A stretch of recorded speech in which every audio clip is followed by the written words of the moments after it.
What's going on, everyone? So the Philadelphia 76ers have their work cut out for them this upcoming offseason. Obviously, they got Tyrese Maxey, Joel Embiid, pretty much it, right? Like, they need to essentially build an entirely new roster around these two. They have a ton of money. They are in the pursuit of a star.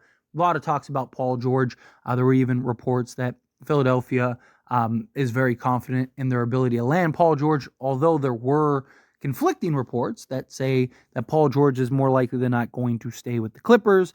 Nonetheless, you're starting to hear all these other potential players that could potentially make their way to Philly, right? Philly is going to be a major player this offseason. Philly is going to be a organization that is trying to land that other star to pair with Maxey and Joel Embiid, and you need the right complementary player. But a player that should and potentially could be available that maybe makes some sense for the Philadelphia 76ers and could maybe want to stay in the East given how weak the East is Donovan Mitchell. Now, there's a lot of questions and a lot of talks of like, what's Donovan Mitchell going to do? Is he going to stick with the Cavs, right? Even the Cavs kind of came out and said that they have confidence that they'll sign him, but a lot of like, reports and just people general are like, nah, he's out the door like as soon as he can.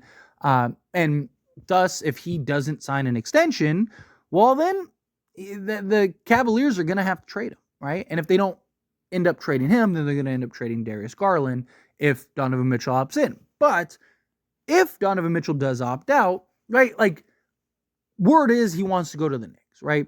That is where he wanted to go originally. The Knicks thought that they had him, and then the Knicks kind of played hardball and played some games, messed around, and next thing you know, Utah ships him out to the Cavs. And now it's like, okay, well, what's going to happen? He still wants to be a Knick. He still wants to be in New York, right? You're hearing rumors about like Brooklyn even. Right? Like that's kind of his preferred destination. Well, he doesn't make as much sense with the Knicks anymore, right? Like the Knicks don't really make sense with him because you got to remember this was before the Jalen Brunson blow up, right? Like Jalen Brunson has now emerged into a bona fide star, and they're very similar players. They're very similar stature, like all of it, right? So it's like, do you really want two undersized guards that kind of do the same thing? So if the Knicks are out, well, then it's like, well, where do you want to go? Because Donovan Mitchell is going to have a lot of say and a lot of power, right? There's going to be multiple teams that are going to throw their hat in the ring for Donovan Mitchell. The Lakers, like I mentioned, Brooklyn are teams that have been thrown out there. But, if he kind of is like, hey, I'd like to stay East, I'd like to, contend for an NBA championship, kind of improve and upgrade my position. I mean, going to the Sixers could be a lot worse. I mean, Joel Embiid would be by far the best player that he's ever played with.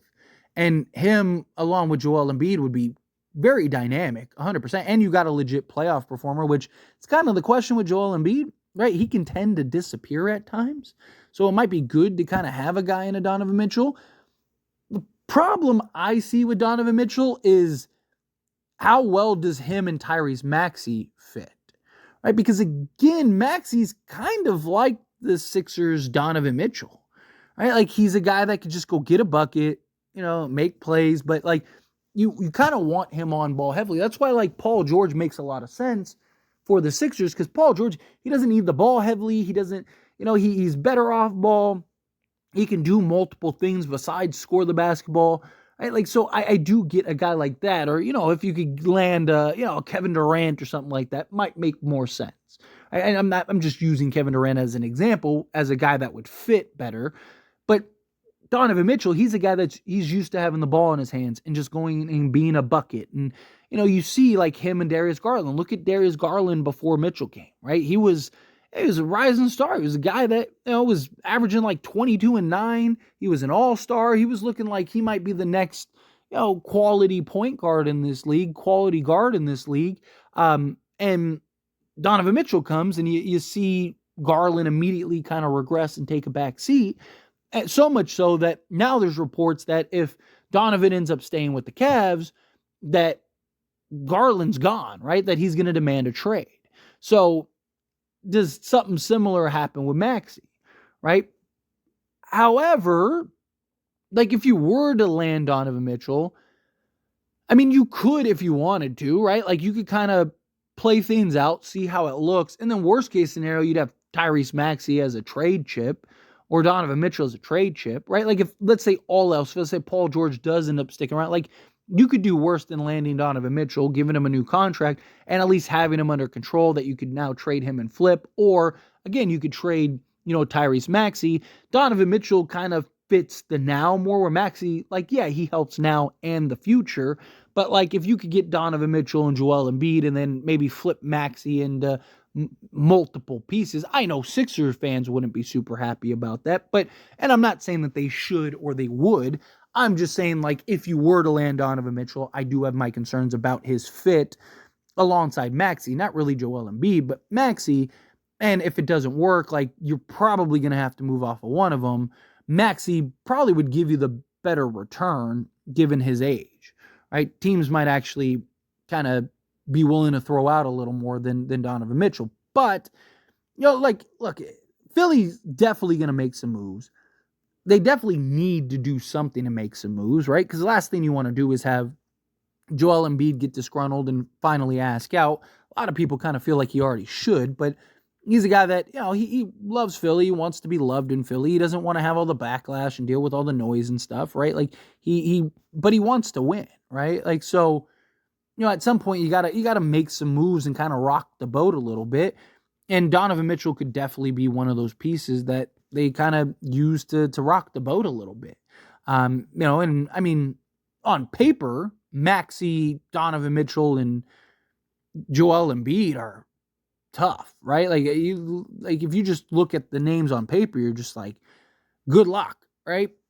But again, we've seen it doesn't always work that way, right? Look at a team like Phoenix. You look on paper, Kevin Durant, Bradley Beal, Devin Booker.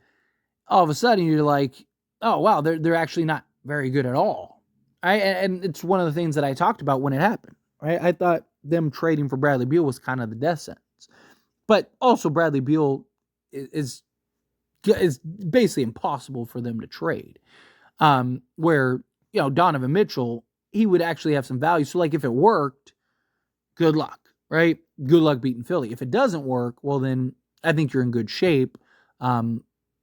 Because you still you're not in the position where the Suns are, where it's like the only way out is trading Kevin Durant or Devin Booker, right? If you're Philly, you could still trade Donovan Mitchell and turn him into something, or trade Tyrese Maxey, right? And then having a big three of Mitchell, Maxey, and Joel Embiid could really make some noise and shake some things up, right? Especially in the weak East. I mean, you're probably only really competing with like the Knicks and the Celtics at that point, right? Cavs are going to regress. Like, who else are you really worried about if all things work out, right? It's just, Miami, we'll see what Miami does, if they can get a guy, if they can land somebody. But I think if you're Philly and you ended up landing a Donovan Mitchell and you can kind of get through the growing pains and get it worked out, I think, obviously health is a big factor too, right? Donovan Mitchell dealing with some health issues and stuff. But if it works, good luck, right? Like,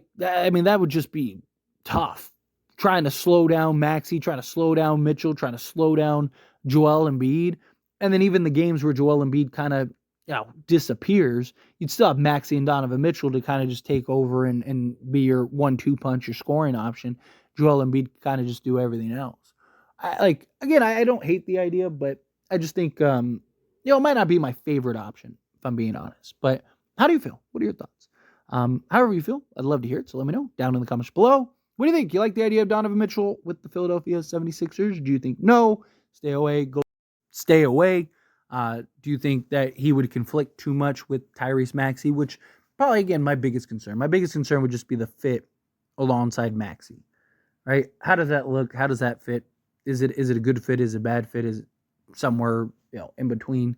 Do you think like just stick with Paul George, stick with some other star that kind of fits and makes more sense, somebody that doesn't need the ball as heavily as a Donovan Mitchell, because that is definitely a thing, right? Donovan Mitchell is best with the ball in his hands, which you can make an argument. Same thing with Tyrese Maxey, same thing with Joel Embiid, right? Like, do you get too many cooks in the kitchen at that point, right? Does that become a problem? But anyway, again, however you feel, whatever your thoughts are. I love to hear it. So let me know down in the comments below.